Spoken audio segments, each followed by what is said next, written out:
Hello, this is Benjamin Boyce. I just changed a tire, and that is what makes me a man. I mean, if you were walking by and you saw me changing this tire, you would have said, that is a man. Well, today's guest on this podcast is a woman, a female who transitioned and then detransitioned. She is a Scottish lass.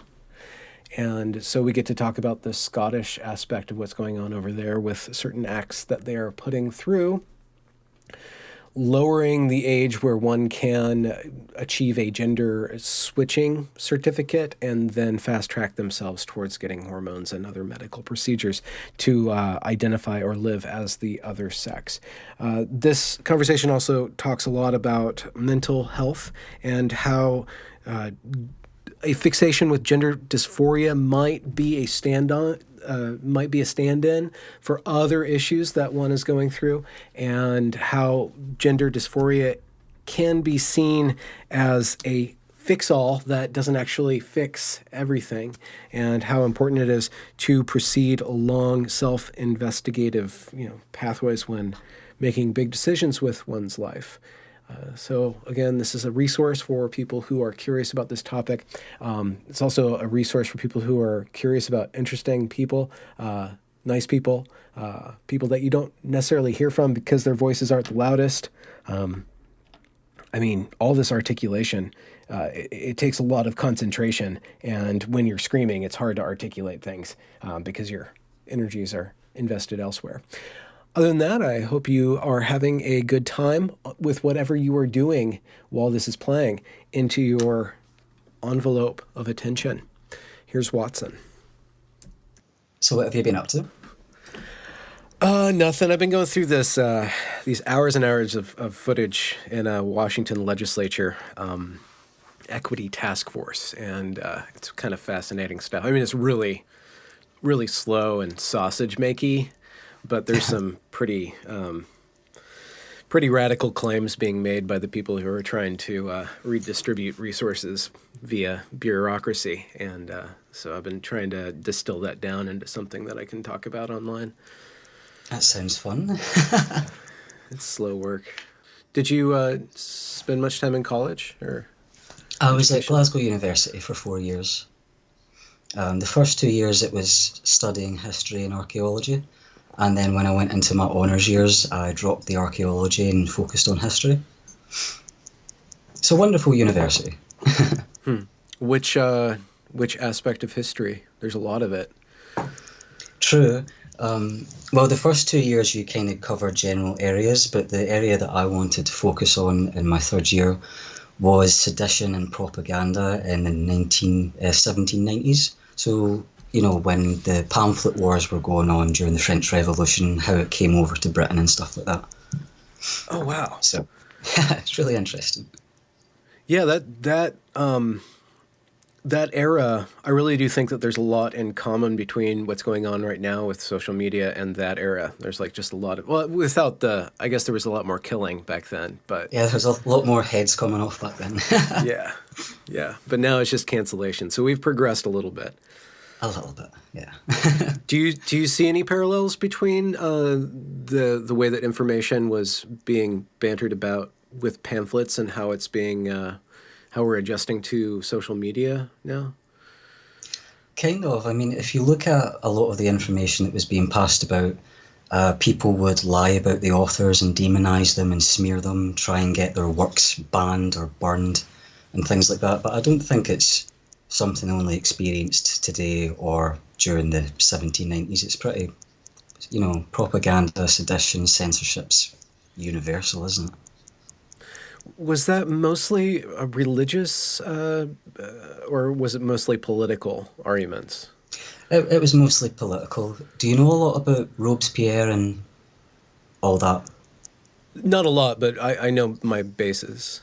Yeah, they were very much anti-religion. But I think in the end Robespierre went a bit mental and thought himself a bit of a god. So technically you could say it got religious. Huh. Yeah, they were going about sacking churches and things like that. Good times. Yeah. And how did that shape English politics? Well, there was a lot of fear mongering that, they were originally they supported the French Revolution until all the murder started. So when the church heard about, churches in France getting sacked, they started saying, oh God, it's going to happen here. So look what's happened. They're murdering people, they're killing innocent people, the streets are running red with blood, and if it comes over here, that's going to happen here as well. So if we bring over their enlightened revolutionary thoughts, people are going to start dying. So yeah, people were pretty scared. Do you think that there was something other than a political pressure that kept the British populace from going full guillotine? Is there something in the culture that, or less disparity than what had been going on in France? I think because, the reason why the peasants in France were so pissed off was that they were being heavily taxed, and obviously the nobles and the royalty were living a life of blatant luxury while all the peasants were starving, and I don't think it was anywhere near that bad over here in Britain. So there was less cause for the peasants to get pissed off and revolt and storm the castle. Yeah. God, it's been so long since I've spoken about that. Oh yeah, I bet. Well, once you get out of university, what is that? What did you end up doing with that? Did you do you still write and research? Not as much as I probably should. Yeah, me neither. Yeah, I've kind of spent the past year avoiding doing anything that exercises my brain. I've just kind of been mincing away about my flat a little bit. I've not had a very productive year, to be honest. Probably taking a sabbatical, perhaps. Yeah, we'll call it that. We all do that. So we're here to talk about what you want to talk about, and your Twitter presence is about your detransition and your transition. And if you want to speak about that, I'm all ears, but on your terms, of course. Well, yeah, I know that you've spoken to quite a few other detransitioners, haven't you? Mm-hmm. I haven't watched all those videos yet. I watched your video with Dr. Malone, Dr. Zucker, and Dr. Blanchard and things like that. So working my way through all the doctors you've seen first. But yeah, I speak to a lot of other detransitioners on Twitter. My purpose on coming on Twitter was never to actually have a presence. It was just to reach out to speak to other detransitioners, because there's not a lot of literature on detransition, so I didn't know what was going to happen. So I joined Twitter and I just followed everyone that had detrans in their blog. I was like, can you tell me what's going to happen to me? And they were like, sure. Mm. And then shortly after I joined, there was the BBC Newsnight segment. Yeah, that was the one that spoke about Debbie, who detransitioned, and had Charlie Evans talking about it as well. And when I mentioned that I was a detransitioner, a lot of other people reached out to me, not just detransitioners, there was a lot of parents of trans children reaching out to me wanting to talk about it. And from there I just started tweeting, and now I have 2,000 people listening to to me just spout. So it's interesting how that happened, but it wasn't intentional. Were you involved in kind of trans culture or society? So the question is, did you have to detransition from your social group as well, or were you kind of on your own journey? No, I never got tangled up in the trans community or anything like that. Back in 2012, I did go online and I was a lurker on Tumblr blogs, and I'd watch YouTube videos and I would read forums and stuff like that. But I think because I was a bit older, I was about 21 when I started venturing down that path. So when I saw, I really don't want to piss anyone off, but when I saw what I can only really describe as very cult-like aspects to it, I kind of backed off. I was like, okay, I'm not going to get involved in any of that. And when I did transition and shared my thoughts about stuff, they were like, oh, you're a bad trans person, you're a true scum. So I didn't have to leave the community. I was never really welcome there in the first place. Mm. Could you define true scum? I think that it's basically a trans person who acknowledges the biological reality that they can't change sex. So even when I was living as a trans man, I would say I'm a biological female, but I'm living socially and legally as a man.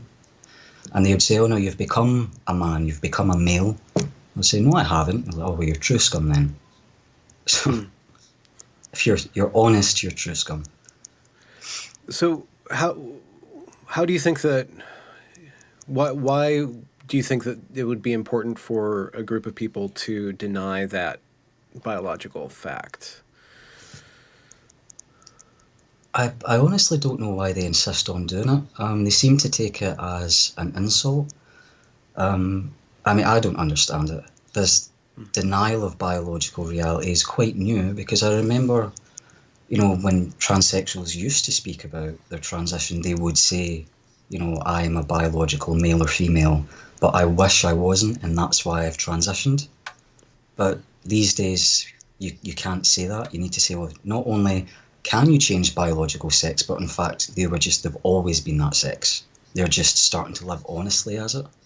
And I don't understand it. I don't know what they hope to achieve with it. So, well, it'll be interesting to see where that goes. Do you mind speaking about, like, was it gender dysphoria, or what you would consider gender dysphoria, that prompted you to proceed through transition? Yeah, I mean, well, I didn't know what gender dysphoria was when I was a teenager. It wasn't within my vocabulary. So I was probably just a very, very insecure teenager. I had issues with how my body looked. I had issues with being a woman.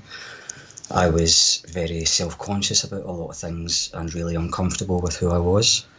And when I started going online, I think I actually did go onto Google one day and I typed in something along the lines of, I'm a woman, but I wish I was a man. Like that obvious about it. And it was through that I eventually found out that there's this thing called gender dysphoria. And I read the description. I was like, holy shit, that's what I have. So I should transition and it will make me better. But I think the problem that I had, and that a lot of young gender dysphoric people have, is they treat all of their problems as if it can be grouped under the headline of gender dysphoria. So say you have a problem with your weight. So a lot of the detransitioners now are talking about eating disorders. So say you have a problem with your body image, you have a problem with your gender role in society, and you might also have gender dysphoria.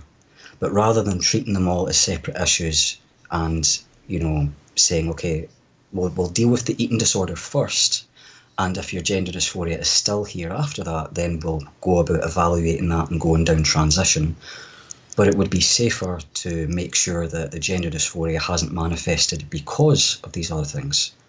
But not everyone, a lot of people tend to take all their problems and say, I have these problems because of gender dysphoria.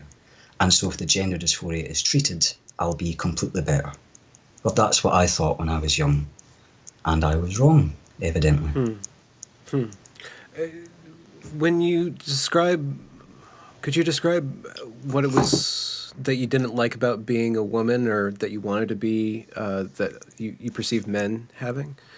Was it just like just watching your body betray you in some manner? Or? I think it was a few different issues. The first was the physical one. So I would look at myself in the mirror, and it wasn't just an ordinary, oh, I look a bit fat, or I don't like the shape of this. I looked at it and I thought, I shouldn't have these sexual characteristics, you know, I should have a male body. And, you know, when I looked at the way men are perceived and treated and things like that, I envied them. So I feel that there's certain characteristics that men can have that women are treated differently if they have it. And men suffer from it as well. So if you look at stereotypically feminine traits, so being empathetic, being nurturing, you know, being very gentle, being modest. If a woman exhibits those traits, then it's fine. If a man exhibits a lot of those traits, they're kind of seen as weak, you know, and kind of mocked in a way. Whereas if a man was, you know, apathetic, stoic, cold, authoritative, and things like that, it's, oh, well, he's a man. That's what men are like. When women are cold or authoritative or anything like that, they're seen as damaged. They're seen as just, you know, oh, there's something's obviously happened to her to make her that gold. Hmm. So when I would sort of try and behave in a particular way, I've always felt that because I was a woman, I wasn't being taken as seriously, or people were judging me in a way that they wouldn't be judging me if I was a man. Whether or not that was true, I don't know, but that's how I felt at the time. Mm-hmm. Mm-hmm. Did you experiment with social transition then when you were a teenager before you discovered the whole trans thing? Not to the extent of literally trying to be a man, but I was what I suppose would be called a tomboy. So quite masculine in my presentation most of the time. But I did have a feminine streak as well. So sometimes I would present in a stereotypically masculine way, and that was fine. And other times I would think, oh, fuck it, me and my friends are going out tonight, I'm going to put on a dress and some makeup. And I always noticed that whenever I presented in a particularly feminine way, it tended to garner a lot of very negative attention. So I kind of thought it's just safer just not to be or present in a feminine way. And I think gradually over time I began to resent that, or resent that aspect of myself. So yeah. Did you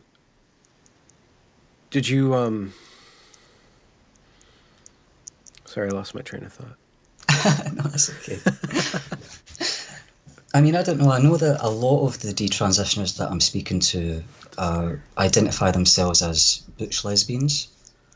Yes. Or Yeah, even was my just question. Yeah. even just gender non-conforming women, regardless of their sexuality. And you'll say, well, you like that prior to transition, and they'll often say yes, and that's one of the reasons why they kind of felt that gender non-conformity meant they were trans. But I mean, because I had that feminine streak prior to transition, I'd never really thought as a teenager, this means I should have been born a male. I always recognised it as a wish that I'd been born male because I envied maleness rather than actually believing that I could become a biological male. How was desire? What was the relationship between that and desire, being desired and desiring, or the transaction of attraction and relationships? How did those feelings coincide or jive with that aspect of your life? Well, before finding out what gender dysphoria was and what transition was and things like that, I was, well, not necessarily happy, but I was content to accept the fact that I could just be a woman who wishes that she was a man, but was never actually going to be one. And then after finding out that medical transition was possible, well, I didn't believe that I could literally change my sex. I thought if I can alter and modify my body with the help of testosterone, then that would make me as much of a man as I can be, so it would fulfill that desire that I had. And it just kind of spiraled from there. Did you were you able to contact people to speak to, like therapists or any other professional? Oh yeah, I think for the past 7 years I've seen quite a lot of counsellors and therapists and things like that. The first time that I told a psychiatrist that I believed that I was suffering from gender dysphoria and wanted to transition was in 2013. And she said, well, then you need to contact the Sandyford, which is the gender clinic in Glasgow. So I went to my GP and I said, I want to be referred to the Sandyford because I want to transition. And he said, oh, you don't need us to do that for you. You can self-refer. You can call the clinic yourself. So I thought, grand. So I eventually called the clinic in 2014. And I was told that there was a 12 to 13 month waiting list, which I waited, and I was seen for my evaluation at the beginning of 2015. And in that year, did you have any talking therapy or journaling or anything like that? Journaling, yes, but during the wait there was no counselling or therapy or anything like that. I'm trying to remember all the times I actually have seen counsellors. Not to make myself sound a bit mad, but I've had quite a few breakdowns in my life and been sent to the office for a talk. So I saw a psychiatrist I saw counsellors in 2012. I saw counsellors and a psychiatrist in 2013. I saw, I had to visit the Sandiford periodically for blood checks after starting testosterone from 2015 onwards. And I saw a counsellor in 2018 as well. Okay. So, but how did you deal with the psychological aspect of your desire to be a man? Was it just on your own? Did you have a support group at all, or was it just YouTube and Tumblr and? well, I mean, I could talk to my friends and family about it. They didn't understand any of it. I mean, again, back then we didn't know what gender dysphoria was or what transition was. So when I said to my best mate, I have gender dysphoria and I'm going to transition, she was like, what the fuck does that mean?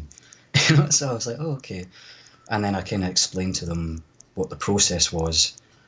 And they were really, really concerned. I mean, I think they all knew that I wasn't very mentally well. Prior to coming out as trans, I mean, I'd had quite a few breakdowns. And back in 2012, before anyone knew that I suffered from gender dysphoria, I'm sorry to be vague. I'd rather not go into too much detail about it, but my mental health just spiraled to a point where I think it was about October.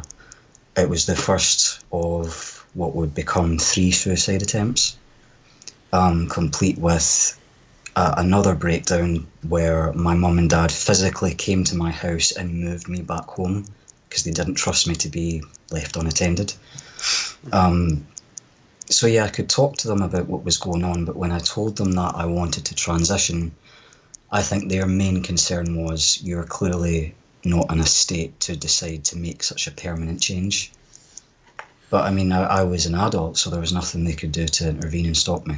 And in the end, they felt it's better to support me and keep me in their life than potentially piss me off and make me cut them out.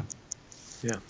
Did the medical industry at all look into that or evaluate that aspect of your life? Well, in 2014, I had another breakdown, and I was convinced by my family to sign myself onto the psychiatric ward. While I was there, it was awful. Like, I've never felt more pathetic and useless in my whole life. I couldn't even stay there for a week. I'm not even embarrassed to say the name of it. It's called the Gartnavel Royal. It's a hospital near Glasgow, and the staff were horrible. I felt like I wasn't getting any help, and when I was talking to the psychiatrist, I was really, really uncomfortable talking about a lot of the things I was struggling with.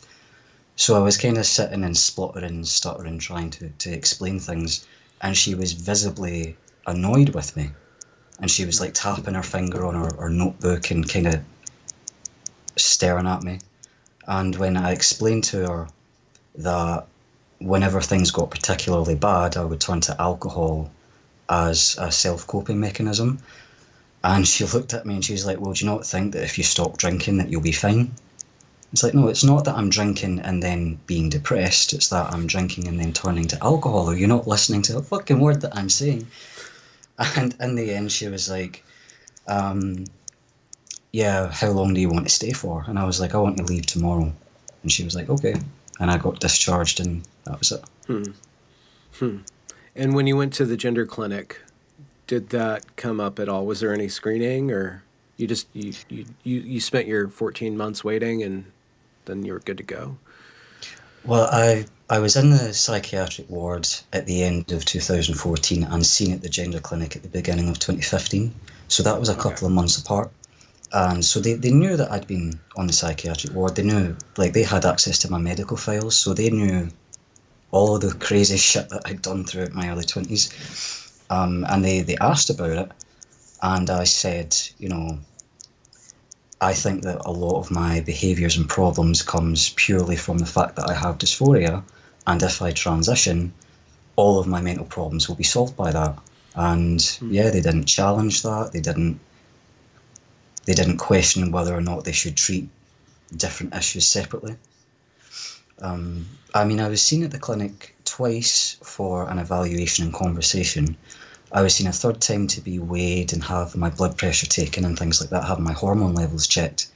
And then I got a call a couple of months later saying that I'd been approved for testosterone. Was testosterone as far as you wanted to go? No, I wanted the mastectomy as well.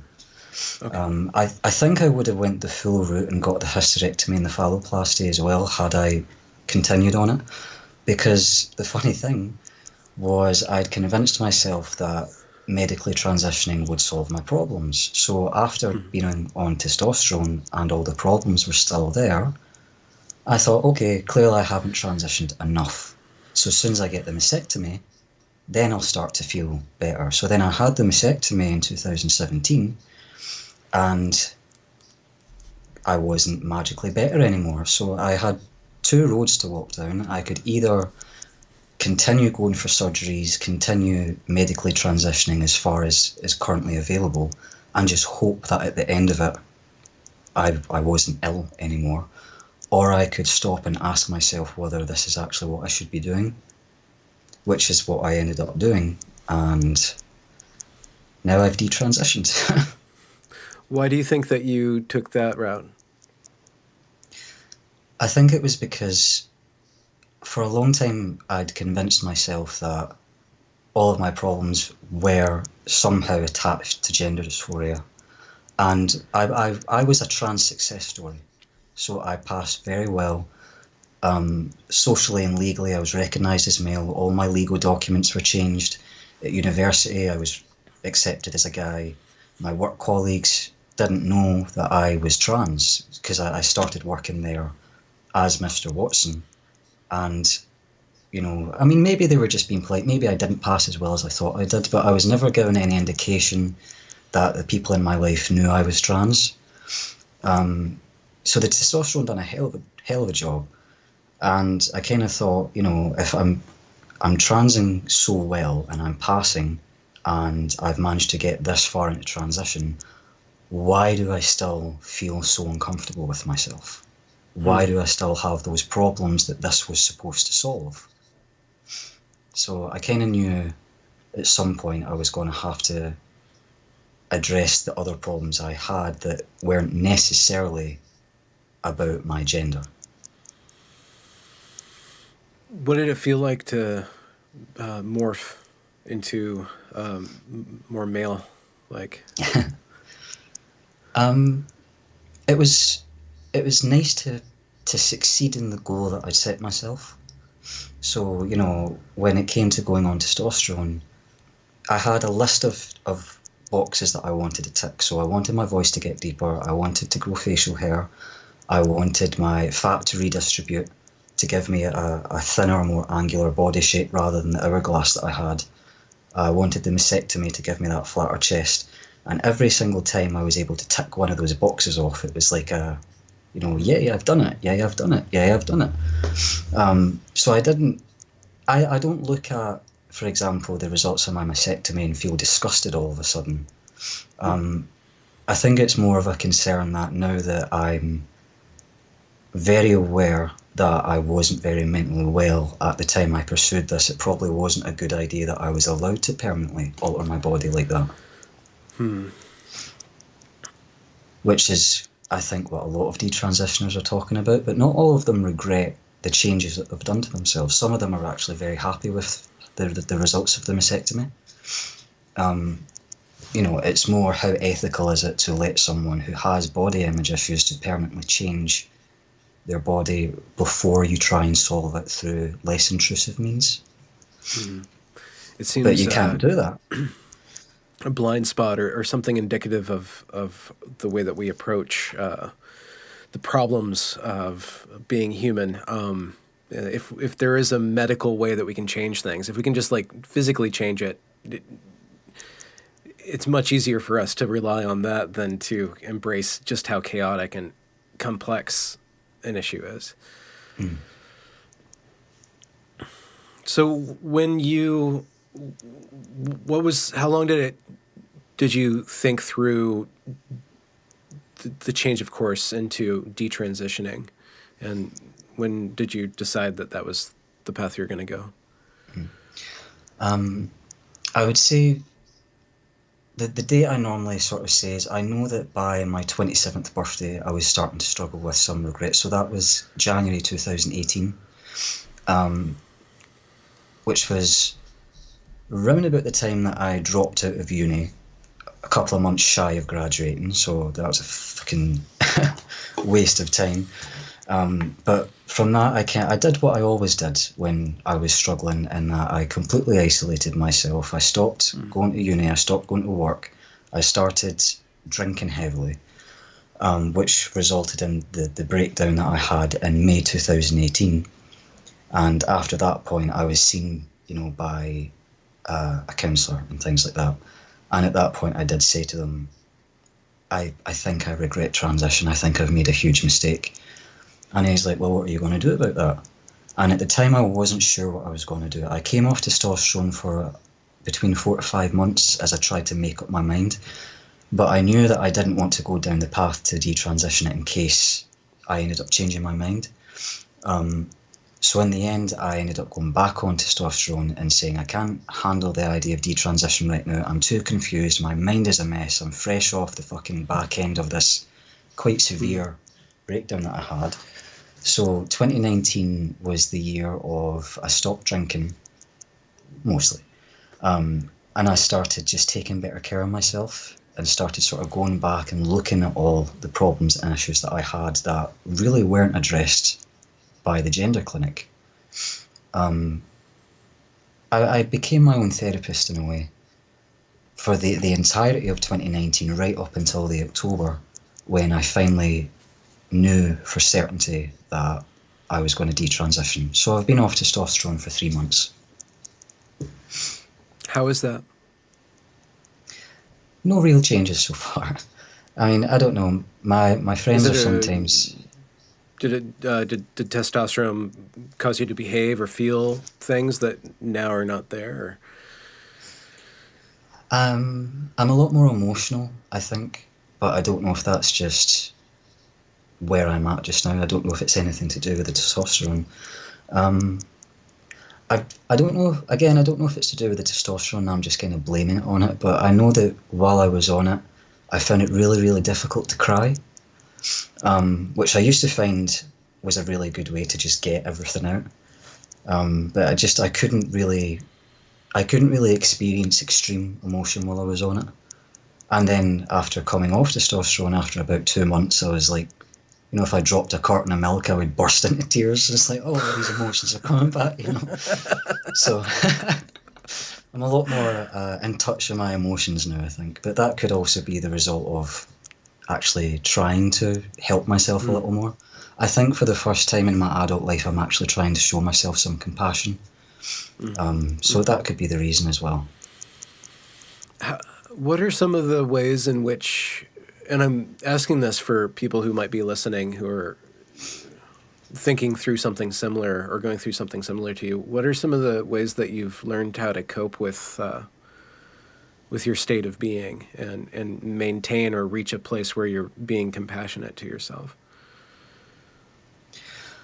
I think, it sounds obvious, but it would be talking about the problems that you have and trying to actually address them. So when I thought to myself, I absolutely hate the way that I look, for example. So it's like, well, what do you not like? So if there was, I always had a big problem with this fear of getting fat. And no offense to fat people or anything like that, each to one's own. But, the idea was, well, okay, then start eating healthily and exercise. So in exercising, that also released all the endorphins and stuff like that. So I used that as a healthy coping mechanism. Rather than drinking myself blind, I would go for a run. If I was really, really struggling with a lot of emotions, I would call my friend up and I would talk to her about it. Whereas I used to just bottle it all up. There's really no secret sort of thing that I can say that's going to be mind-blowing. It's quite obvious what you need to do. The difference is a lot of people who are struggling with themselves don't want to be kind to themselves, but it's really the only thing that you can do to get to a better place.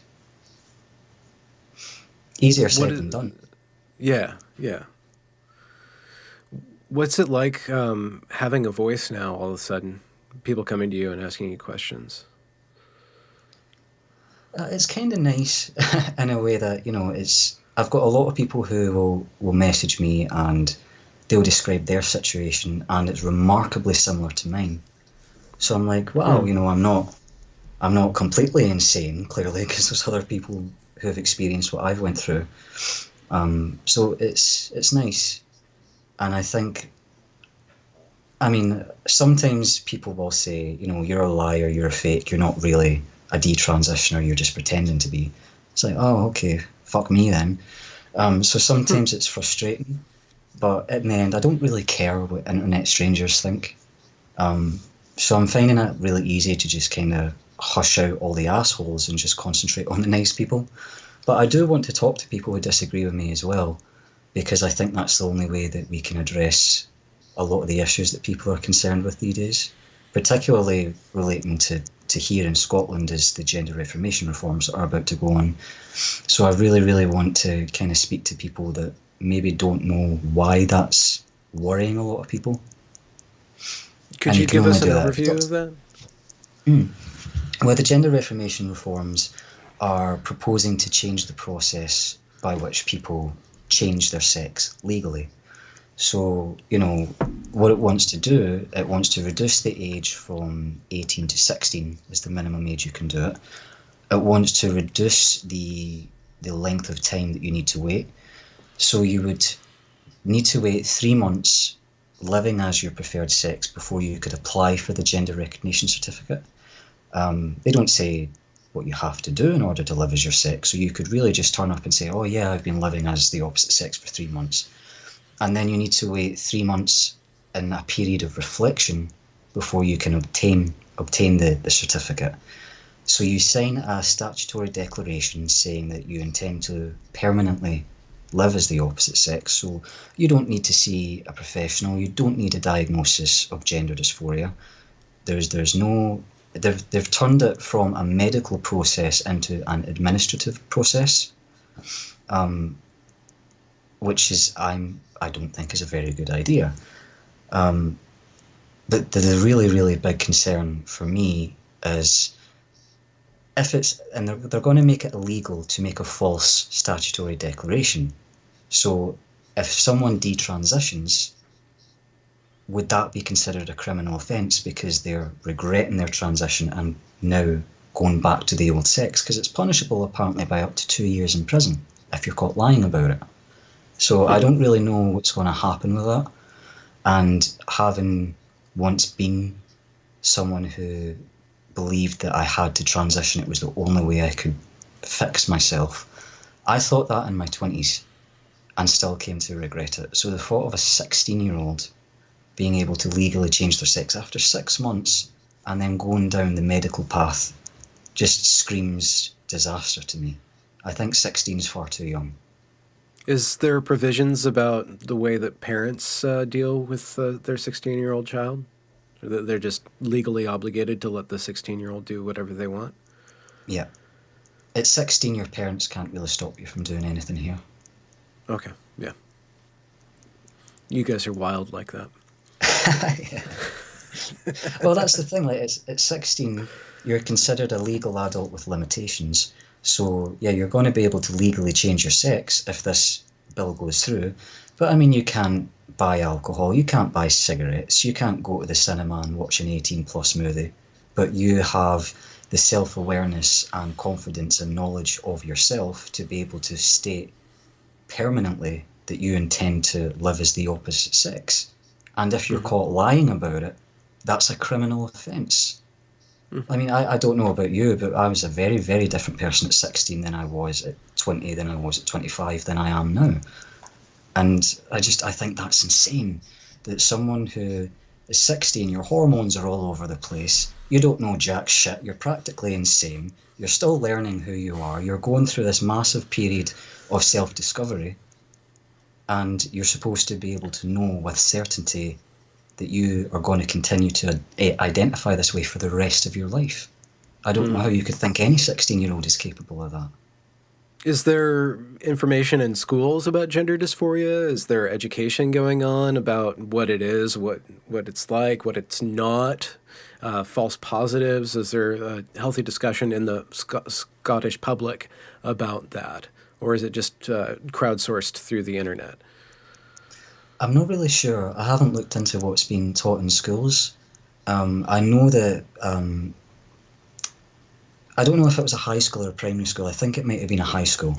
But when they were talking about sexual education, they ended up bringing up, people sometimes identify as the opposite sex and stuff like that. But I don't think it's as insane as like the gender unicorn and things like that I've seen pop up in America. But I'm not entirely sure. Mm-hmm. I'm just wondering because if you can just self-declare that you're this thing or that thing, like how does the public know, or how does the governing body know, or how does anybody know where these ideas are coming from, or how they're going to be strained, or like distinguish whether or not what you think is true or not true? Because don't we kind of know that just because we think something doesn't mean that thing is true? I wonder if there's any provisions at all in this gaining this certificate. And then the certificate presumably gives you access to all the medical care that you want? Yeah. I mean, that's the really big problem, is when someone is like legally changing their sex and they've decided to identify this certain way, people will say, well, that doesn't mean they have to medically transition. They don't have to, but that's where that path leads to. It's inevitably going to take you to medical transition. That might not mean that 16-year-olds are going to be getting vaginoplasties and phalloplasties and things like that, but it will lead them. I know that you can start testosterone in some places as young as 15, and I'm speaking to a couple of detransitioners just now who started testosterone when they were 14 and then got a mastectomy when they were 17 or 18. Mm-hmm. So I mean, I don't really know what's going to happen if this bill goes through, but I know that it's going to be leading people as young as 16 down a medical road, and it makes me really uncomfortable. Is there what's the social response, or is there a healthy debate around this, or is everybody kind of pushing for it in one direction? Honestly, there's really not much conversation among the people that I know. My family and friends had never heard of the gender reformation reform until I told them at Christmas. I know that there's the LGBT Alliance in Scotland are talking about it, and they're being called transphobic for talking about it. But as far as general public discussion, I've not seen a lot of it. I don't think people even know that it's happening. Do you know at all where the bill came from, or I know it's research into that? It's the second consultation of its kind. There was another consultation that was released for public debate a couple of years ago. I can't remember exactly what year. I think it might have been 2014, maybe. Which, back then I didn't even know that had happened. So when I started reading about this consultation, it was like, oh, this is the second consultation. It's like, when the fuck was the last one? Like, I don't know. It seems to slip under the radar and people don't really know that these conversations are going on. Yeah, there was this report that I've mentioned before, but I forgot to do research on it again. There's a couple of there's a law firm and I believe it's a activist group that have come up with this very extensive report between 30 and 90 pages about how to force this kind of legislation through, piggybacking on other issues and not even allowing for public debate, just getting it into law right away, specifically around transition. Or the acceptance of trans and the enforcement of that whole transition. What do you think about medically, like if you just continue to be a male on all of your paperwork, but then you have specifically female problems on a medical level? Did you interact with that at all? And was there like difficulty navigating that? Well, after my sex was changed, or gender, whatever word people prefer I use, when that was changed officially in the system at my doctor's office, Because I was registered as male, I stopped getting letters about, oh, you need to come for a smear test, you need to come for female-related checks, which is scary in particular for women who are on testosterone because of what long-term testosterone use can do to your reproductive system. I mean, I don't know if you know about, the atrophy that nearly killed Buck Angel, for example.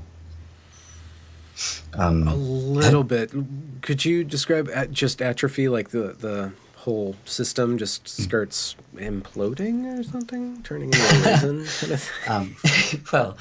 Well, so the funny thing is when you inject testosterone into a female body, it starts fucking with the natural state of how things are supposed to work. Because funnily enough, the female reproductive system needs estrogen to function properly. So when you start fucking with that, it's can lead to disaster. So what happened with Buck Angel and what happens with atrophy is the vagina and the female reproductive stuff all function with estrogen. So when you overtake the estrogen levels with testosterone, it can affect it functioning in a healthy manner. So with Buck Angel, the walls of his vagina hardened, his uterus and his cervix fused together, an infection set in, got septic, and he nearly died. So obviously he had to go and get checks and things like that, so he would have had a pap smear. That didn't tell the doctors how bad the insides were. They only found that out after they'd done an ultrasound. Trans men don't go for ultrasounds. So, I mean, unless they're in agony or they collapse like Buck Angel did, they're not going to know what's happening in there. So, for me, the big concern was, I remember reading somewhere that long-term use, so anywhere over 5 years, is going to start having a negative effect in there. And I do remember, particularly after exercise, I used to get really, really bad cramps, but I thought, I've just worked out too hard. I didn't know anything about atrophy. I'd never been told about that or warned about that at the clinic. And then I read that, around about the 5-year mark, you might want to start looking into getting a hysterectomy, because if you don't, complications might arise. I was on testosterone for a little over 4.5 years. So I was approaching that stage, and I thought, so if I didn't detransition, was the clinic ever going to contact me to be like, hey, we realise that you've been on testosterone for 5 years, so it's probably about time you go for the hysterectomy because we don't want you to die. So no, I can't speak for anywhere else, but certainly at my clinic, there was no information about atrophy. Yeah. This entire issue could probably be, will have to be corrected with refined trans medical care. But it's just interesting that the conversation that involved the part of the conversation that involves the activists that are kind of trying to, impress certain sorts of thought on the rest of society is stopping the process of actually taking care over time of this human engineered category of human at this time. I mean, I think especially with like what the trans activists are doing and saying and stuff like that, obviously they support, for example, the Gender Recognition Act that's going to go through. And their big concern is because of the massive surge in the number of referrals to gender clinics, the waiting times are getting longer and longer and longer. And so if the Gender Reformation Bill passes, then they won't have to do all that waiting. So they can just wait the 6 months and then they can transition. What they're not asking, and what we're not allowed to ask because it's transphobic, is why there's this massive influx of trans people going to these gender clinics. Something happened in 2013 that kicked off this massive surge. If you look at the Tavistock, since 2013, there's been a rise in referrals of, I think it's something like 438%. At the Sandyford, which is my clinic, since 2013, there's been a rise in referrals of over 700%. You've went from these clinics that used to have 30, 40, men and 30, 40 women. Well, there used to be more men referred. So I think, if I'm remembering correctly, at the Tavistock in 2009 to 2010, there was 36 females and 40 males referred. Fast forward to 2019 to 2000, 2018, 2019, there was 640 odd males referred and over 1,700 females referred. So it's like, the reason why the waiting times are so long is because they just don't have the resources to see this many people in rapid succession. So, they want to fast track people through transition, and the gender reformation reforms will let that happen. The problem is, if the result of this influx is social contagion, and a lot of these people, particularly young girls, are going to end up regretting transition because it's not actually gender dysphoria they have, pushing through these reforms is going to be a disaster. And I think if it goes through, the 2020s are going to see just unimaginable levels of regret, and it's terrifying. But I can't say that because it makes me a bigot.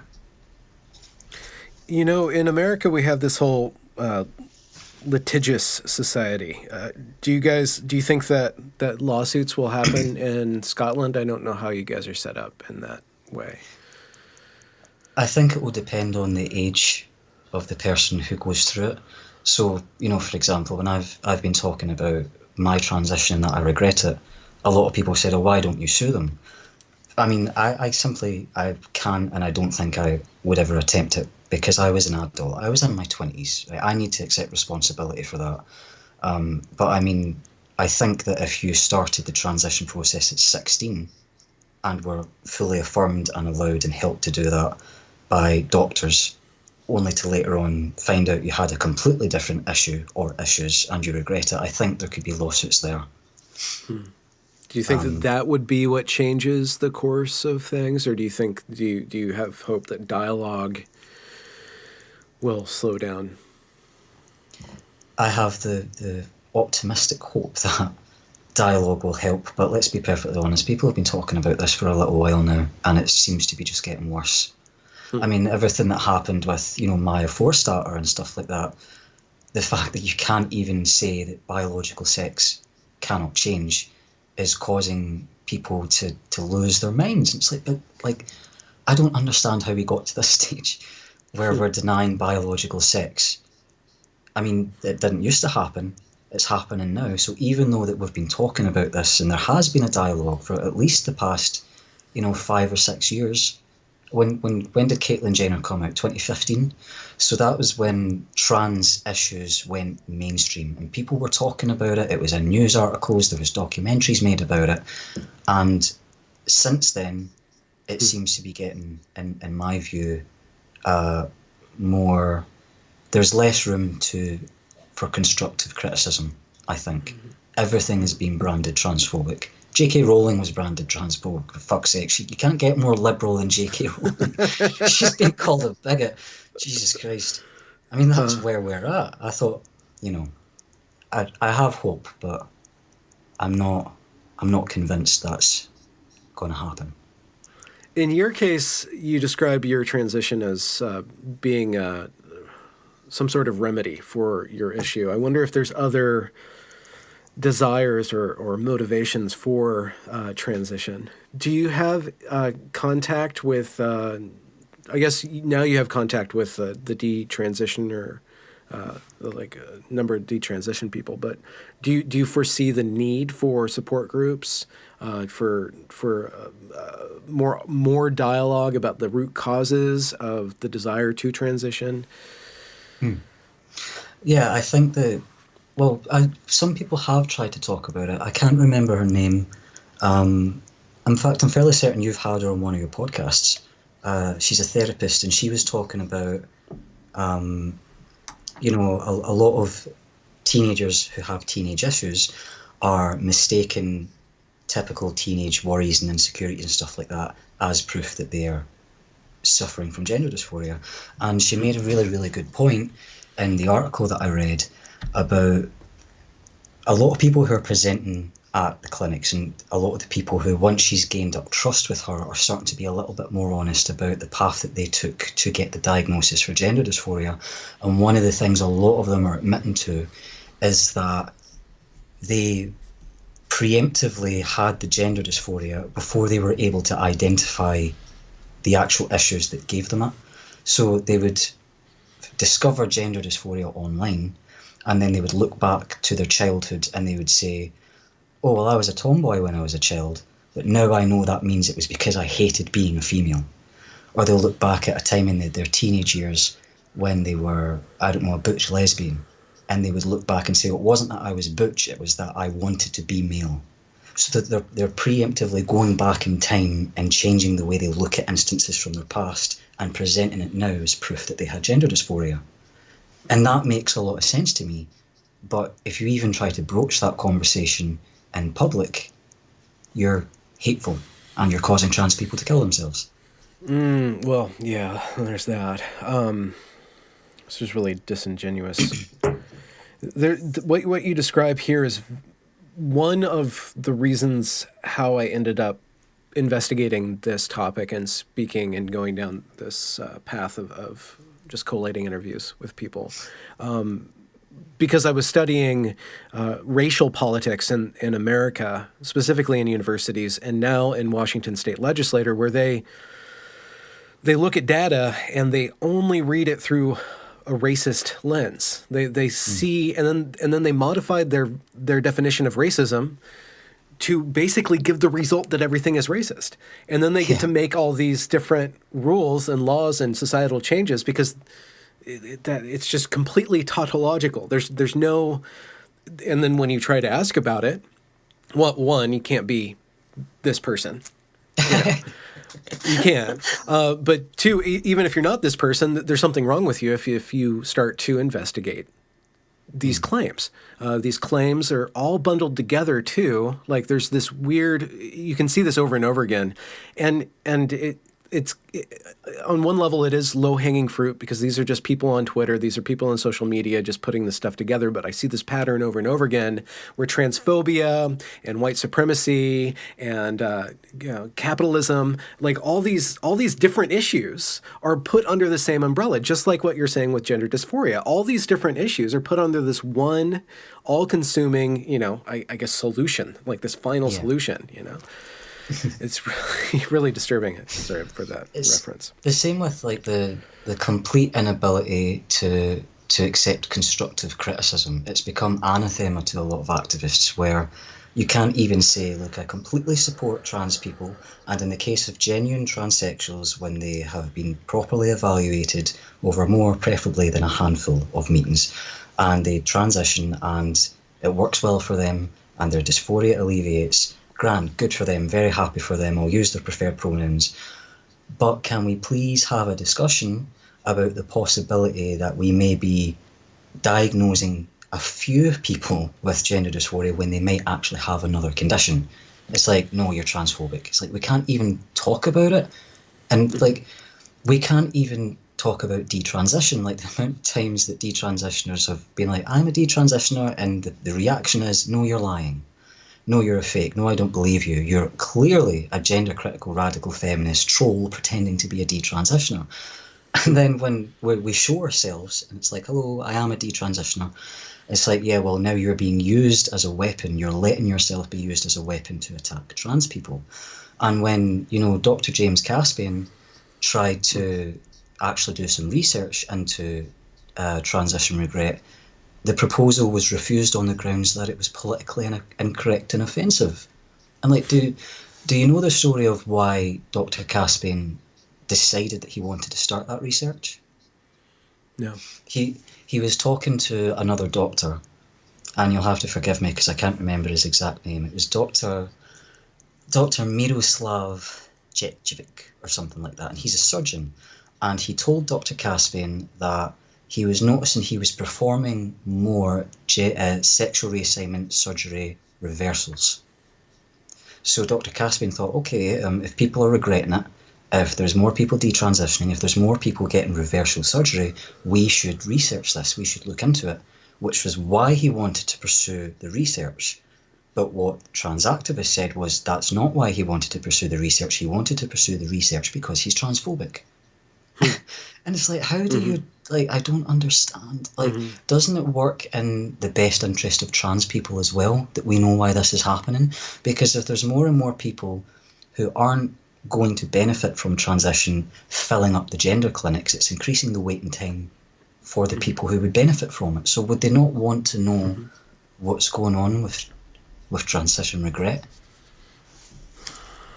I don't understand. I wonder, there's, like, some people just want to watch the whole world go trans. Maybe that's like one of the motivations. Like, if I can see my experience replicated by everybody else, then it validates me. If I see my experience being contradicted by somebody else, then that invalidates me, which totally shows you that this person is not mentally stable, is not in possession of their own life and their own, discomfort and their own transition, because they can't stomach it being contradicted by something out there, and they have glommed on or developed, and again, it's a lot of these different activist groups. There's these rhetorical tricks that shut down discourse. You have this one umbrella that solves everything, and everything that doesn't align with achieving that is the opposite. Like, if you're not on board with the redistribution of wealth along racial lines, which is what Washington State's trying to do, you are de facto racist. If you are questioning, if you're skeptical about transition for anybody at any given time in their life, then you are the opposite. You're a hateful person. It not only doesn't not make sense, it's not sustainable. That cannot sustain. Yeah. And the other rather confusing part is they treat other transsexuals like that as well. So, there's plenty of perfectly reasonable transsexuals out there who are just like anybody else. And if even they have the audacity to say, we should probably have a look at why this is happening, it's like, oh, you're a bad trans person. It's like a heretic. They get kicked out of the community. It's like, Jesus Christ, because that's the thing. Like, people will call me transphobic for some of my views. I have a lot of transsexual friends, and they agree with me, but they don't go public and get involved with this because they recognise what their words, not mine. They recognise how much of a cult the trans community is becoming, and it's like, oh well, fuck, okay.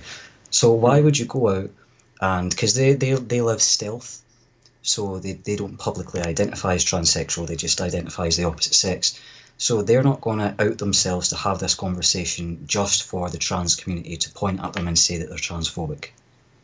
There's so many reasonable, intelligent transsexuals out there that are sick and tired of the trans activists fucking it up for all of them. That's the other reason why I went down this, because I was approached off camera by people saying these crazy people don't represent me at all. Yeah. So there's that accusation you brought up of you're being used.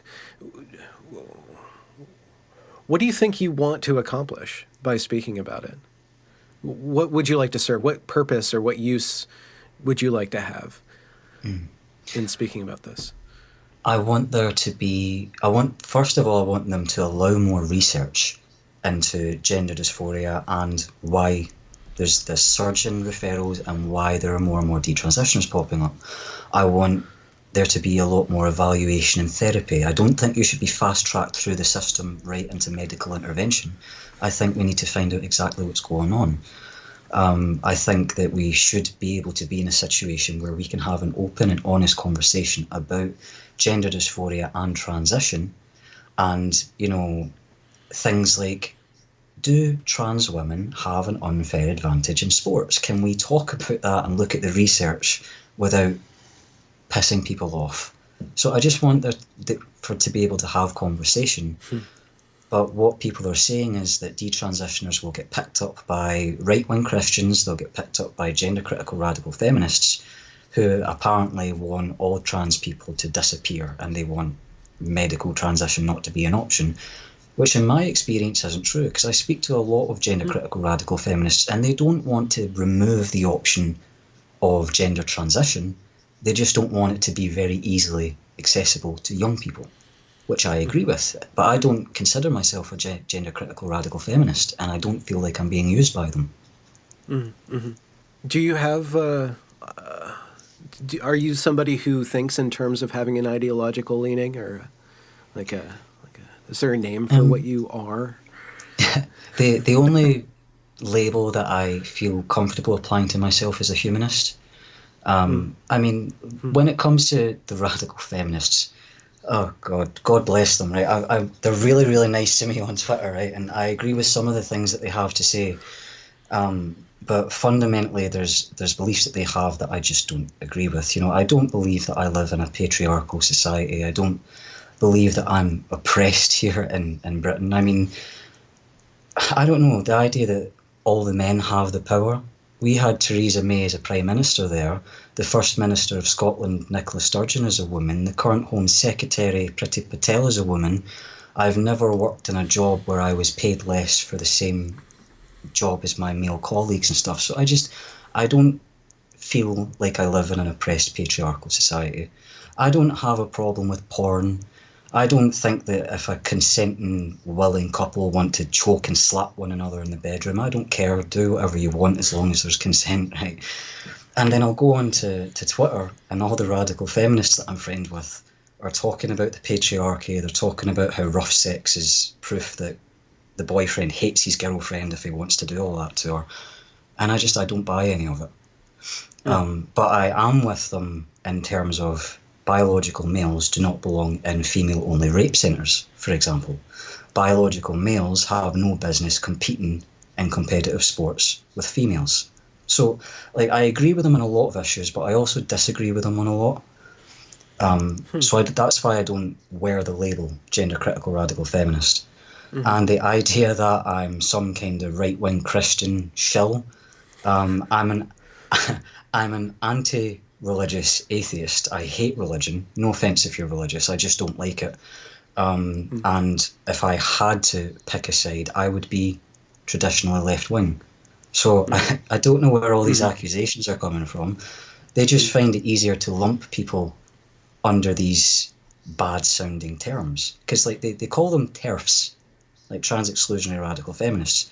I'm guilty of it. When I was trans, I used to go after the TERFs as well. Not proud of it, but I did used to do that. But the problem is that, you know, at least when I done it, I still wanted to talk to them. You know, I was like, oh, TERF, come and argue with me. Whereas these days, it's being used as that person is a TERF, therefore don't talk to them, don't listen to anything they have to say. TERFs are evil, they shouldn't have a platform, they shouldn't have a dialogue. So they're using that term, which the trans-exclusionary or gender-critical, whatever they call themselves, which they're saying is now a slur, because it is being used to paint them in a purely negative light and to essentially get them kicked off of online platforms. It's a mess. So you say you're detransitioning. Do you perceive yourself doing that socially, or are you just taking care of the physical aspect now? And what do you see as the steps that you'll take to detransition? Are you going to actively do that, or just kind of let it go? And well, when I go out in public and things like that, sometimes, not all the time, when I can be bothered, I'll put on my wig and I'll put on my makeup and stuff like that. 50% of the time I'm missed, 50% of the time I'm mistered.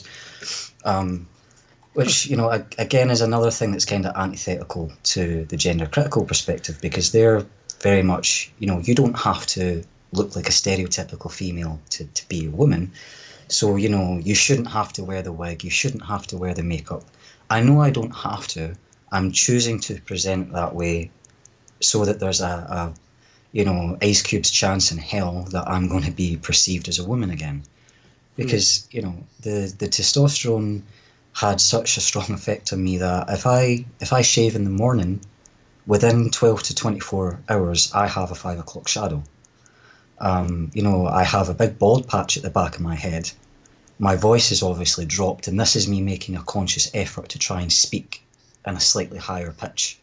So, like, I've had the mastectomy. So, I mean, if I don't take steps to feminize myself, I will not be perceived as a woman in public. And whether or not people think that I should care about that type of thing, I do care about that type of thing. Yeah. And would you mind telling us why, or what that would give you? what is it like to be perceived as a female? Why is that something you desire to be perceived as?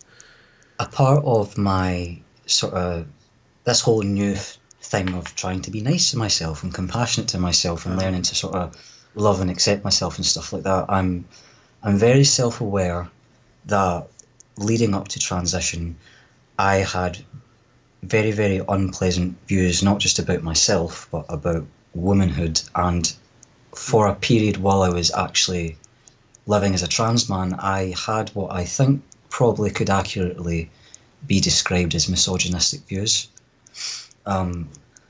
So a part of coming to terms with the fact that, you know what, there's nothing wrong with being a woman. There's nothing wrong with me being a woman.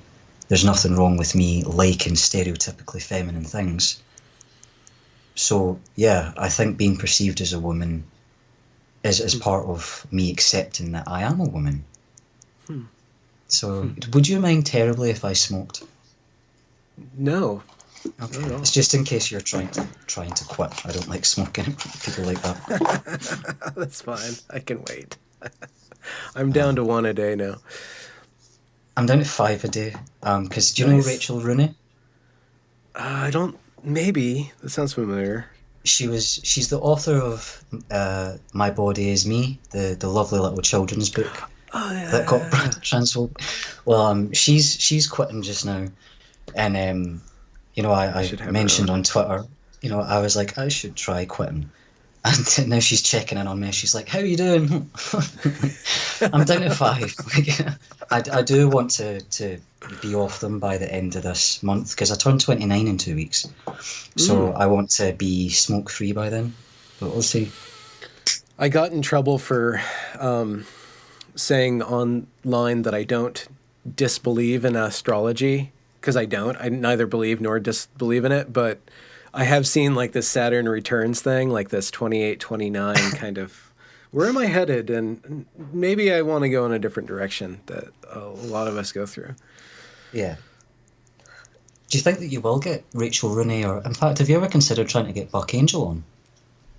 I went through introductions, but then I go through phases with the topics and with interviewing, and I was at when I made contact with Buck, I'm like, I need to take a break from interviewing. It's an odd sort of burnout. I should try to describe it because it's just a form of burnout that is peculiar. Too much social interaction. Too much. Like I have to be myself because the interview process for me is like really just attending to the other person, and I get worn out doing that, and then I don't do quality. I'm no longer able to ingest any more other person. So yeah, especially if you're hearing sometimes quite harrowing stories, because you know I watched your interview with Rachel, and that was absolutely heartbreaking. And I can imagine that if you were talking to a lot of people who have really sad stories, that would affect you as well, wouldn't it? I wonder. I don't feel. Sometimes I feel like sometimes there's like where I need to like let go of what I accepted, but that one felt very clean to me. I felt like she was so centered in where she is now, and she was so measured. It was just such a great, like I felt like enriched just being in her presence. Because it had a happy ending. Well, just her tone, her perspective, like where she is, like and how she's relating everything was just very inspiring. I don't know, just good. It was just like good. It's like being in a garden, you know? Yeah. Just in a garden. So do you think that do you have any projects that you want to do, or are you thinking about this is something that you like what you're doing now? Is this a form of therapeutic behavior, or is this like something that you feel like that is drawing you into it and you want to do more of? It's definitely got a therapeutic quality to it, I think, because, you know, obviously when you talk about your problems with other people who have similar experiences, you bounce off one another and you kind of learn more about yourself by doing it. And, you know, I'm in a private chat with almost 50 other detransitioners. So, I mean, you hear a lot of different perspectives. Sometimes it gives you a new way of looking at things. And when you're having a particularly bad day, sometimes you need to hear from someone who's actually been through it themselves. Because, I mean, my best friend, we've been close for going on 20 years. You know, I love her like a sister and I can tell her anything. But as far as what it feels like to transition and then detransition, she has no idea how to broach that subject with me. Whereas if I talk to another detransitioner, they can be like, I know what you mean, this is how I felt and this is what I did to deal with those feelings. So it's definitely brought a positive aspect into my life. As far as what I'm going to do with it, I don't know. I'm going to be attending a few events this month, you know, just to see what the conversation on the whole topic is. If I can help in any way by talking about transition, regret and detransition, then I'll do it. But I don't have any intention of, you know, becoming a full-time YouTuber or anything like that. I'll come on and have conversations with people when I'm invited. But yeah, I don't plan on making a job out of it or anything. At what point in your path through transition did you experience regret? Or was it preceded by doubt first? I would say, like, in July 2017, I had the mastectomy. And that was followed by a couple of months of bliss, of being like, I'm finally here, I got the mastectomy, so now things are only going to get better. And then at the end of 2017, I would say there was some doubts, some dark parts in my mind coming out, where I was like, okay, all the problems are still here. When the blissful part kind of faded away, when the novelty of that wore off, I was looking at all the same problems that I'd been dealing with before I transitioned. And then 2018 arrived, and the doubt gradually cemented into regret in my mind. And it knocked me off my feet, because I thought, Jesus Christ, I've so dramatically altered myself. I cannot believe that I regret this. So yeah, it happened over a period of several months, I think. And then after admitting for the first time that I regretted it in mid-2018, when I told my doctor, it took me an entire year before I was confident in my decision enough to actually start the process of detransition. So it certainly wasn't something that I rushed into, because I learned that really nothing good is from rushing into anything. Nothing good comes from rushing into anything was a lesson that I learned when I transitioned. So not repeating that mistake again. What are some of the patterns that you've seen among your detransitioner community about dealing with or coping with that regret? Like, what are some of the useful perspectives that you guys have generated? I think the universal agreement is that you need to reach out to other detransitioners, because if you just talk about detransition generally online, you're probably going to receive a lot of hostility. You know, detransitioners who, for example, go onto Twitter and talk about detransition, if the trans rights activists find that tweet, they'll go after that person. So at least if they are in contact with other detransitioners, not only do they have other people to share their concerns and their regrets with, but they have other people to be there to say, you'll never be ganged up on, right? We've got your back. You won't have to deal with this alone. So it's nice to feel that there are people out there that will stick up for you if you get bullied. So that's helpful. But then, you know, you need to be able to change anything in your life that is making you feel more negative. So for me, I had to stop self-soothing with alcohol. I had to start being open and honest with my friends and family. Whenever I started feeling myself spiraling into depression, I had to get out of the house and not focus on all the things that upset me. And I've suffered from quite extreme insomnia for the whole of my 20s. So when it gets really bad, I go to the doctor and I get my Zopiclone, because I know if I go a couple of days without sleep, it causes my mood to plummet. which then offsets a chain of events which in the past have led to some severe mental breakdowns. So I'm just taking better care of myself, and I'm looking out for the signs of when I need to do those things. So you're becoming wise. We'll put it like that, yes.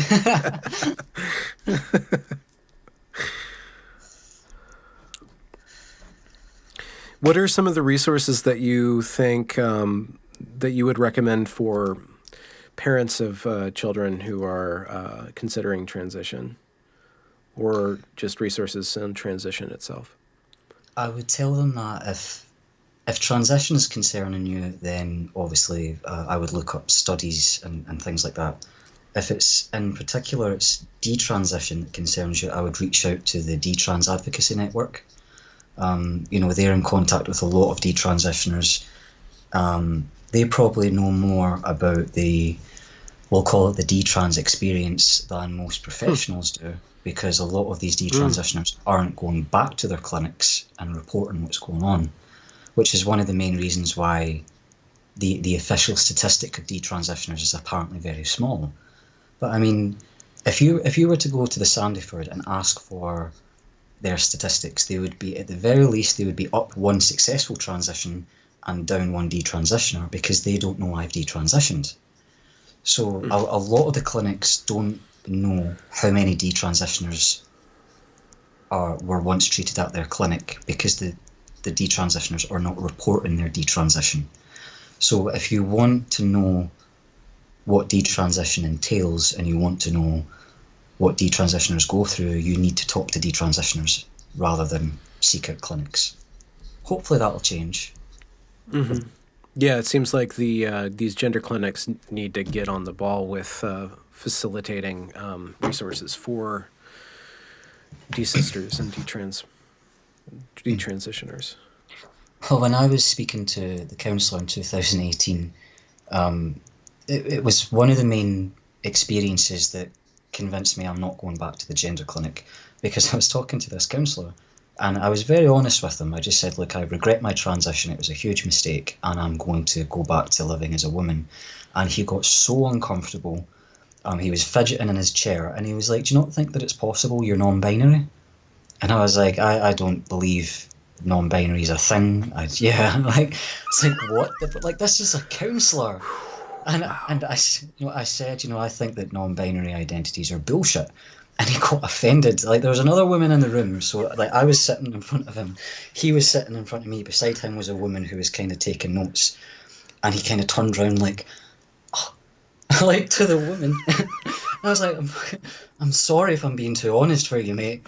And I went away, right? So this is at a time where my friends and family were like, you need to seek professional help, because this was also shortly after I just had that breakdown. And I went back and I told my best friend, I was like, I'm not going back there because they're all ridiculous. And she was like, if you don't go back, I'm going to be really angry with you. And I was like, come with me.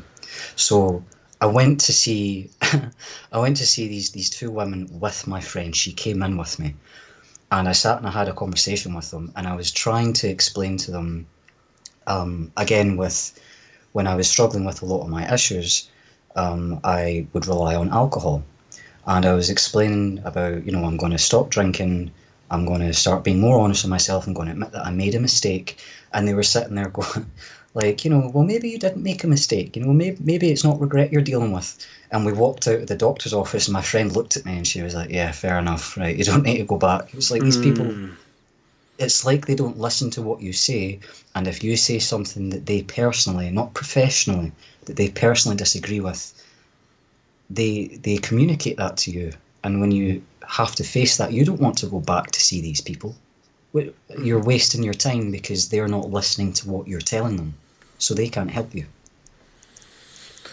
So again, from what you're saying and what other people have expressed, is that it's not even that these gender clinics aren't staffed for detransitioners. They are not staffed with people who even have the cognitive ability to perceive somebody going through a different issue, this entire issue.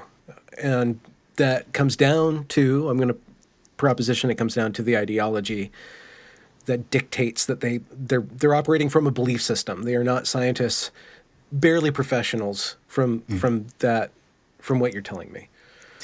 Well, it's either that they personally believe those things, or that they don't believe those things, but they're so afraid that the accusation of transphobia will threaten their livelihood that they can't be honest about those things.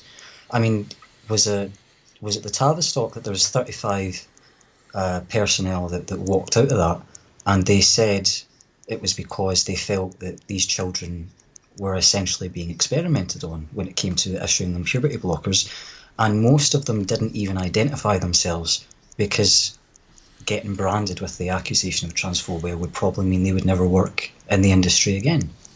Mm-hmm. So it's difficult to have these conversations when people are too afraid to talk about them. Mm-hmm.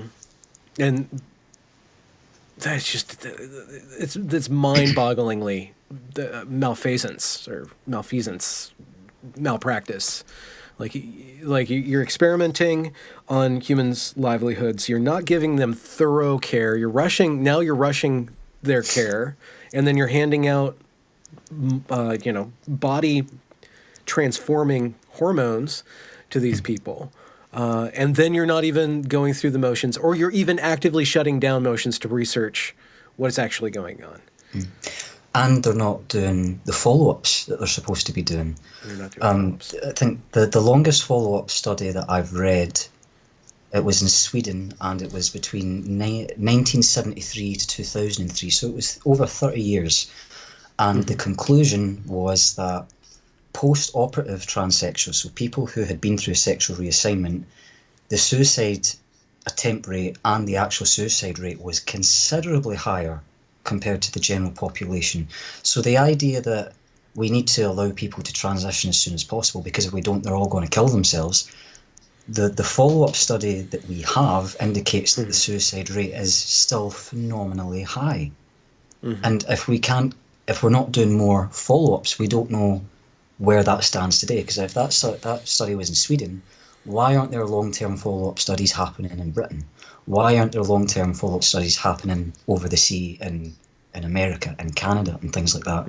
And given that this research isn't being done, or at least I've not heard that it's being done, how can you look at that and then say, oh, well, that doesn't matter, we're still going to change the law to allow transition to be easier to access? And I can't believe that this is being done by medical professionals who have made the promise to do no harm. Because they are doing harm. And it's I think when the cover is blown off of this in 5, 10, 15 years' time, it's going to be as big as the paedophile priest scandal. Because I think that it's going to hurt a lot of children and young people.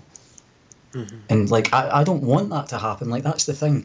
I really hope that I'm wrong. But with everything that I've seen, I have this just horrible sinking feeling in my stomach that this is what's going to happen. So hopefully I'm wrong.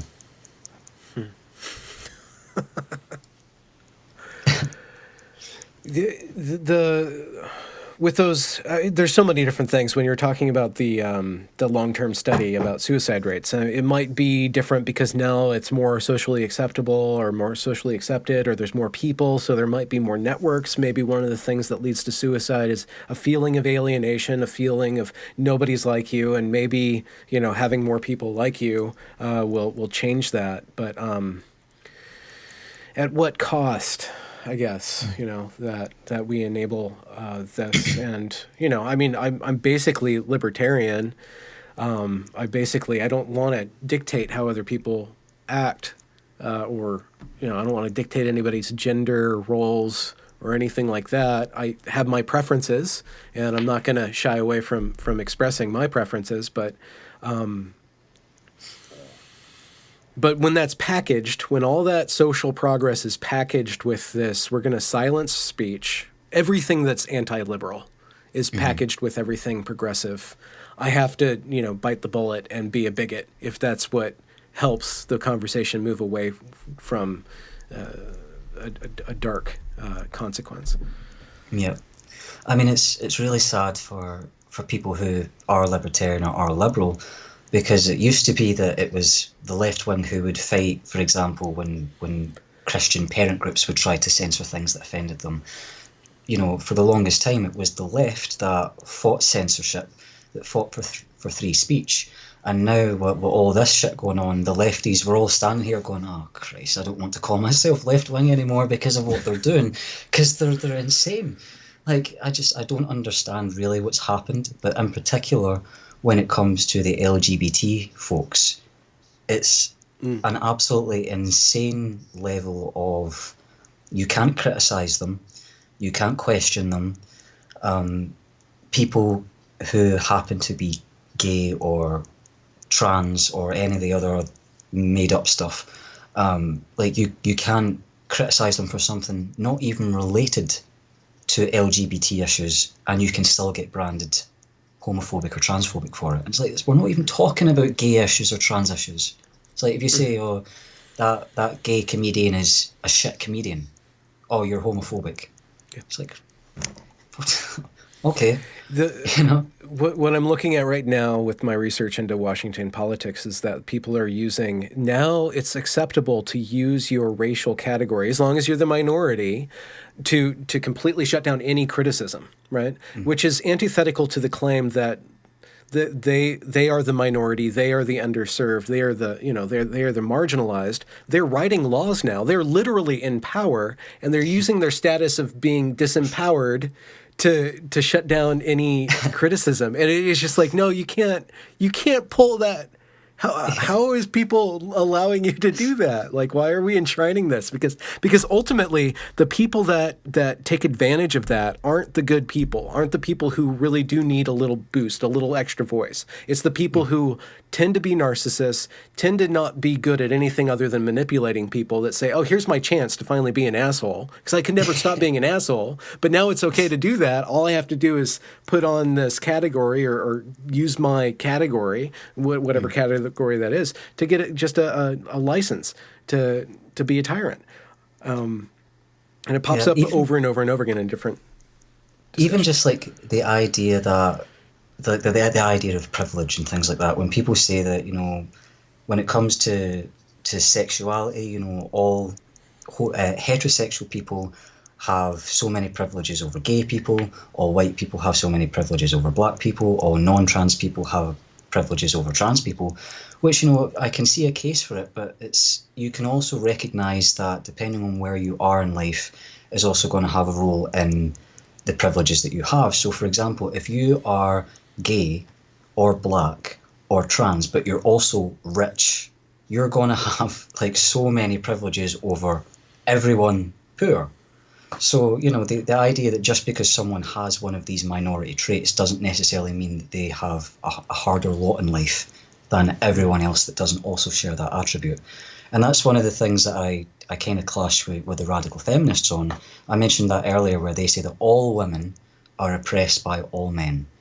It's like, well, I'm sorry, but I don't think that the Queen or anything like that is oppressed by the homeless guy down the street. And, you know, it's just the idea that every single member of a particular group in every circumstance is oppressed or underprivileged compared to the other group. It's not reasonable. You can't look at it in black and white. You can't look at it like that. No, it's definitely, it's a tactic for power. What Ray Blanchard said on my channel, it's that the activist job is not to seek the truth. It's to seek change. And so you can't demand that they have consistent morality or epistemology unless you read it as they're consistently trying to gain the upper edge. That's how it makes sense. That's where it's reasonable, because that's how you do it. I mean, it's even things where, you know who Veronica Ivy is, formerly Rachel McKinnon? Mm-hmm. Mm-hmm. Well, she had posted something. I know I've just pissed so many people off by referring to her as she, but I respect pronouns most of the time just because I try not to be an asshole. But she'd posted something along the lines of punch a TERF, or something about she was celebrating the idea of being violent towards what she would call a TERF, so a radical feminist. And a lot of people are like, you're a fucking asshole. Like, you're celebrating violence against a woman. And a lot of people were coming on saying you're transphobic for criticising Veronica Ivy. And it's like, I'm not criticising her because she's trans. I'm criticising her because she's saying it would be a good idea to physically harm a woman that she doesn't agree with. Like, so it's and like the fact that that's even a debate and conversation is insane. Because like one thing that you have to give to the gender critical radical feminists is they're not calling for the physical harm of trans people. I've never seen it happen. I've never seen it once. And I know that if it did happen, a lot of gender critical radical feminists would call out their own and they would say that's not cool, like don't call for violence. All of the threats of violence and celebration of things like that is coming from trans rights activists. Mm-hmm. Mm-hmm. I mean, I don't know if you read the comments under J.K. Rowling's post, but there was people saying that they would dance on her grave. There was people saying that, you know, she deserves to have a brick thrown at her head and things like just these horrible, horrible things because she said you can't change your sex. Mm-hmm. It's delusional. Mm-hmm. Yeah, I mean, I try not to. I have to, for my own mental health. I try to avoid that kind of stuff online. Just if I'm not in a. If I'm not in a creative state of mind, if I'm not being like, I need something to be snarky with, and I'm just being like, you know, like sensitive, you know, the little sensitive crab boy, you know, in my, you know, bed late at night. Like I can't look at that stuff because it's like, I can't believe the loss of humanity that you're allowing yourself. And my overarching critique is to attack consistently and thoroughly the ideology that allows people to act that way. I know that calls for civility can be used to suppress voices. I understand that. But calls for incivility are not the answer to that. Or acts of incivility under, you know, most circumstances are not going to have the outcome of a civil society. It's not that, you know, like going back to Robespierre, you know. It's like he had some ideas taken from Rousseau, right? They had a bunch of really high ideals. But then once they got to a certain point, they like that human nature kicks in of I am the god and you all bow down before me. It started off as such a good idea and then became corrupted beyond saving. And I think that's what's happening with a lot of the inclusive narrative. There's nothing wrong with being inclusive. It's good to be accepting and understanding and empathetic of people when they're struggling. It's bad to take it too far and say if you don't let biological men into female prisons, you're hateful and bigoted. I mean, it's just what you were saying about sometimes you just need to step away from how horrible the conversation can get. I was having a conversation on Twitter once about trans women going into female prisons. I don't know if you've ever heard of Karen White. Maybe not. Karen White is a trans woman. She was held on remand in a female prison, even though she's a biological male. And while she was there, she sexually assaulted multiple women. The worst part was she was put there after having already raped at least 2 women. So this is a known predator who is a danger to females, who was put in with females. And then when I said Karen White had absolutely no right to be held with women because Karen White is a biological male and should be in a male prison, I got called every name under the sun. I got called a bigot. I got called a transphobe and just all these horrible things. And I just had to shut my laptop and fucking step away from it for the minute. Because I thought, I can't believe that there are people out there that think this. And it's interesting that a lot of the people who are saying that do happen to be men, which is why all the feminists are so pissed off, because they're trying to say there's women, they're being raped in prisons, they're being abused in locker rooms, then they're being threatened if they complain about it, and then they'll voice these complaints online, and then all the people coming and telling them to shut the fuck up are men. And it's like, oh god, this looks so bad. You're just sitting there feeling a little bit guilty. No, I don't participate in that behavior, but I'm like, I can't, like, guys, can you not like give any fuel to the patriarchy fire? Like, let's try to like dispel that thing, please. We're trying so hard. Can I ask you about Brexit, or is that like the topic that you don't want? Like, that's off limits.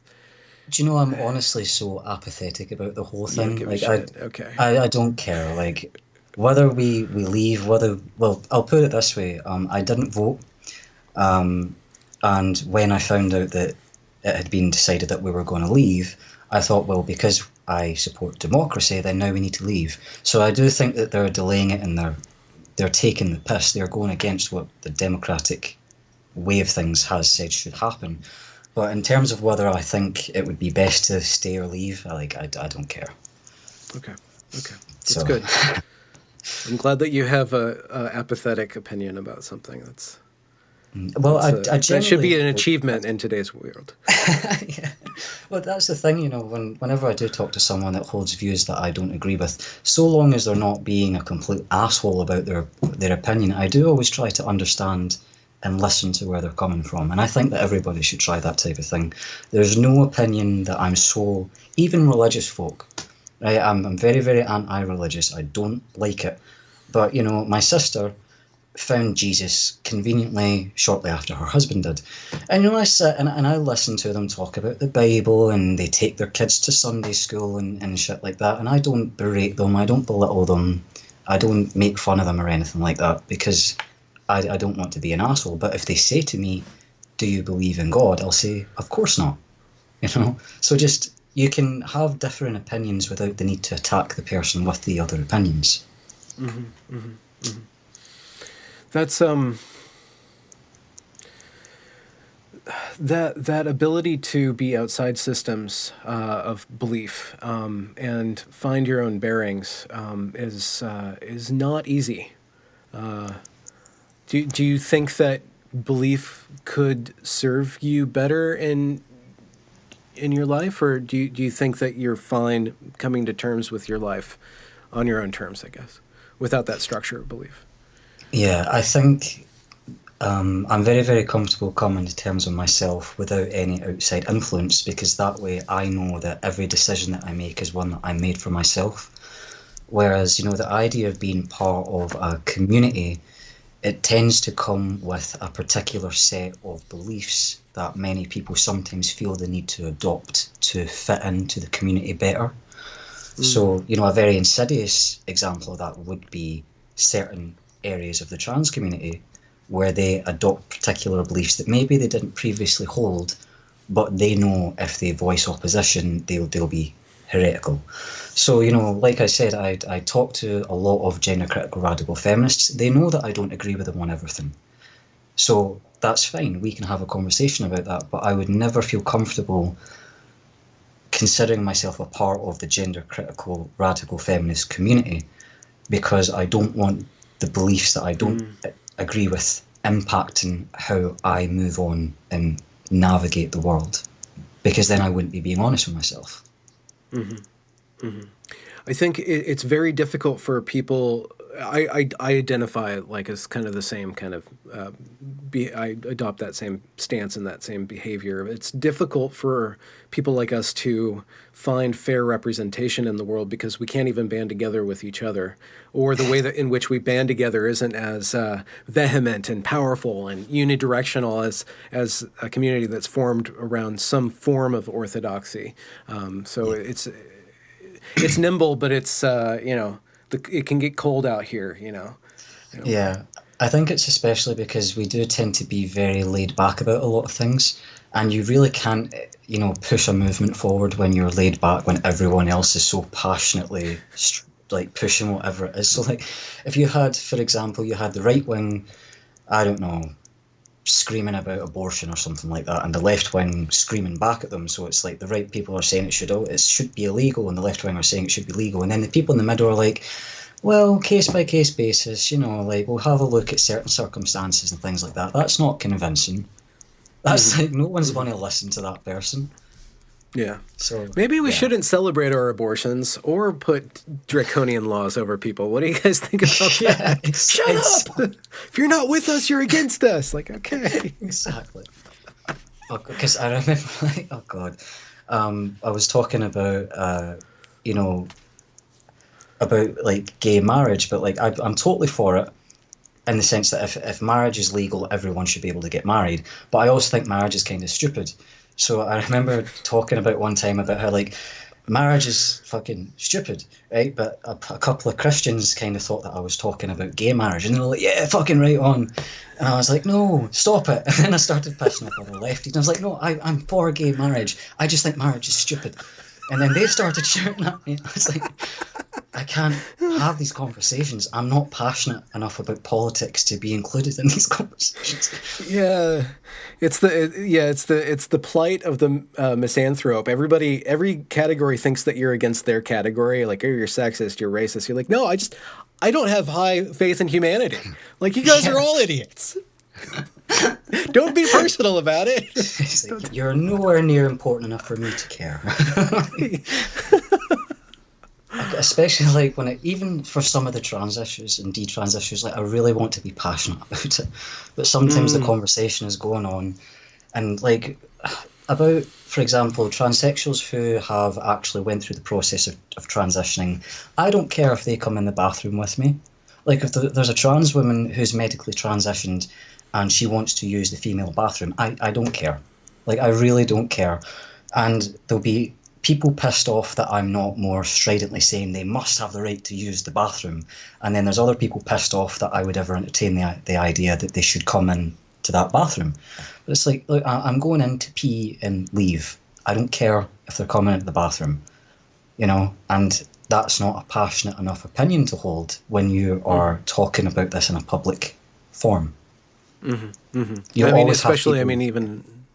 in our conversation, you spoke about rapes in prison. So I understand that there is justification for even just mild-mannered pro-trans people to say, don't conflate every trans person with the worst group. I think that is absolutely a good, healthy stance. Let's not conflate things. But if you can't even talk about it, then what are you going to talk about? You're going to have to talk about the extreme example, because that's the only thing that you're allowed to talk about. You're going to have to like run towards the extreme in order to just keep the conversation, just to have like some sort of conversation, you know, hoping for nuance to come in there at some point. I think the reason why so many people are kind of feeling betrayed is because back when the conversation had started, we were told that there would be no trans women raping women in prison. We were told that there would be no trans women dominating female sports. Well, we do have that. You have the Karen Whites and you have the other people out there who are raping women in prison. You have the Rachel McKinnon, whatever she's going by, Veronica Ivey, breaking the record for the 200-metre sprint in the female sport. You had, what was the other one's name?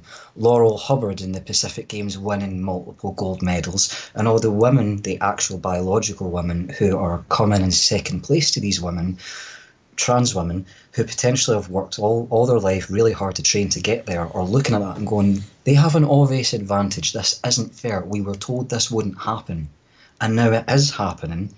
And people are saying, can we talk about this? No, because you're transphobic. And the way in which the person that you mentioned about that flaunts it in everybody's face, just openly misogynistic, hateful, bigoted. Just like, really, what steps did we go down here, and how do we retrace some of those steps a bit? I mean, I think when it comes to that was actually one thing I was going to bring up. You know how the trans community doesn't have like a leader. There's no leader of the community, but you do occasionally have people that kind of stand out. And I don't know if you would consider Veronica Ivey to be one of them. But when it comes to talking about trans people in athletics, she's kind of the go-to. Like, people kind of flock to say, well, this is a trans woman in sports. And even though she has broke records and won medals, she doesn't win all the time. Therefore, it's proof that she doesn't have an unfair advantage. So you've got particular trans people, if they're the right thinking type of trans people, so no true scum, holding up the right opinions. They're kind of playing the role as, I'm probably going to get into so much trouble for saying this, but you know, in cults, you have the charismatic founder and leader who everyone looks up to and uses as an example and things like that. I was thinking about that when I was talking to another detransitioner the other day. and we ended up going through all the bullet points that make a cult, and nearly every single one of them, with the exception of the one founding leader, nearly every single one of them applies to certain aspects of the trans community. So we were kind of talking about, should we start referring to it as a cult? It's like, we can't do that. We'll get banned and silenced and called transphobic. It's like, but if it actually meets the criteria, can't we do it? Again, that's another aspect. I'm sure, like, if you took that list and I applied it to other areas that I'm interested in slowing down the expansion of this way of thinking, like it's another cult. With the exception of it's crowdsourced. The leadership is crowdsourced, and it's always changing. It's whoever fits the role at that time to forward a particular front. And it usually attracts people of a certain disposition who probably couldn't make it in the world any other way than exploiting that position. But I'm kind of I don't want to be too mean to people like that. But I see over and over again mediocre people coming into a very narrow, intense form of power through this kind of progressive-ish activism stuff. Over and over and over again, it's a mediocre person or somebody who has denied themselves the pursuit of excellence within the system that's given them, rather would just change the system to be accepted as excellent. I mean, using the example of the trans community, what you'll find happens quite a lot is that when these young people, maybe they're bullied at school, maybe they don't have many friends, maybe they're not particularly close to their family, and then they find this online community that is very willing to very warmly embrace them and accept them and tell them they're beautiful and really validate them and tell them that they're special and all that. And the negative aspects will come later. So in terms of behavioural control and language control, it tells you what language you have to use. So you have to use these pronouns, you have to use these terms. It controls your sexuality because it's telling young lesbians that if they're not attracted to trans women, that's problematic. It controls information. It controls who you can be in connection with. So don't talk to trans exclusionary people. Don't talk to the heretics and ex-members, i.e. the detransitioners. It's got a very us versus them mentality. So if you disagree with us, you're transphobic. Therefore, it's us against the world. And you run down that checklist.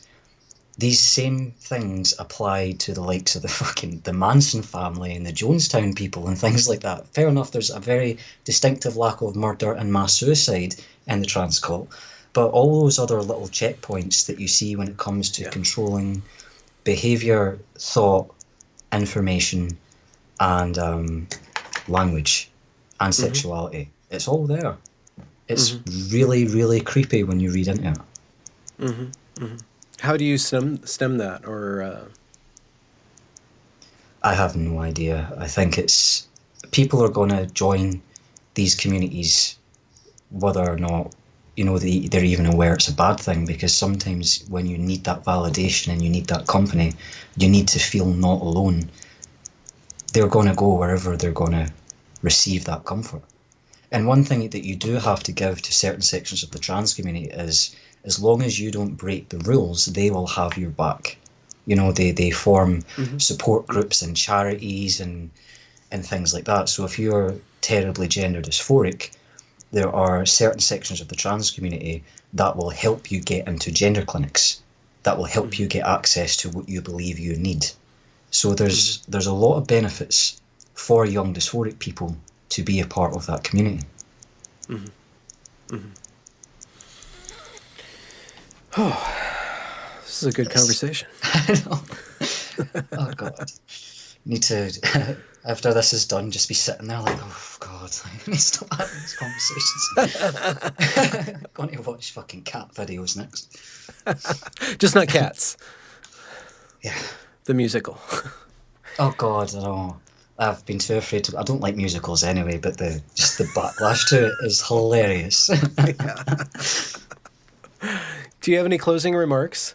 Which is always that's a lame question, but do you have any addenda? Not really. Just that I'm very happy that you asked to speak to me, and it was lovely talking to you. And yeah, I hope that if this conversation has managed to help anyone, that's grand. I can live with that. I saw. Do you have more than one video? I saw one video that you posted. Do you No, have I've just got the one just that talking one? about the gender reformation bill. Oh, so I'll use that example then. Okay. If you're in Scotland, please go and read the gender reformation reform bill, or the whole of Britain actually, because it'll end up affecting you eventually. So yeah, it closes the bill. Well, the consultation draft closes on the 17th of March. So you have until the 17th of March to read and respond to the bill. And do that. Yes, please. All right, Watson. Thank you for yeah, your time. yeah. Wait, just say goodbye, and then we can wrap it up off the record. Oh, okay. Bye.